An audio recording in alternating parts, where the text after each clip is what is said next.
an inspired look in her uplifted eyes. "You shall not be quite desolate. Some day, perhaps, you will find a little white dove tapping ever so gently at your window. Don't drive it away, for it will be your poor Isolde trying to tell you that she is dead and that her last thought was of you." She had been almost overcome by her own pathos, and he himself had been deeply affected. "But the dove will fly away again," he had said, "and I shall be lonelier than ever. Who knows? Perhaps I shall be allowed to stay and comfort you," she had whispered, "at least till the time comes when you learn to care for somebody else, Parmenas. And then you will see a poor little white bird lying in a corner, quite dead. You might write one of your little poems on that, mightn't you? But that mustn't be sentimental. After all, I mayn't die first. Mr. Tordevin may release me, and we may be happy together all our lives. Only somehow tonight I can't help feeling as if something were going to happen. Promise that whatever happens you will be constant, Parmenas." If he thought her fears fantastic, her project of returning to him in the form of a bird slightly unpractical, he merely loved her the better for them. So he had sworn undying fidelity, and as she declined to go below, he had wrapped her up in rugs and shawls in a covered bench on deck, and returned sadly to his lodgings. He lay still thinking of all this, trying to summon up her looks and the least things she had said and done, until his eyes closed, and he fell asleep once more.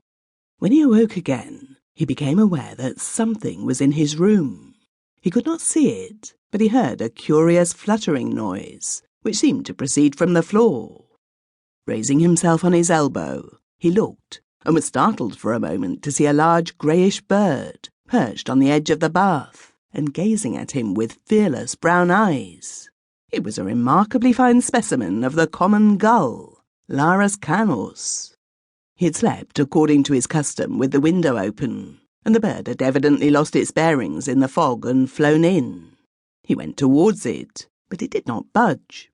It allowed him to take it up and put it on the windowsill without attempting to fly away. One of its wings drooped slightly as if it had struck against something in the darkness and bruised itself. It was still there when he had finished dressing, and humanity forbade him to drive it away in its crippled condition.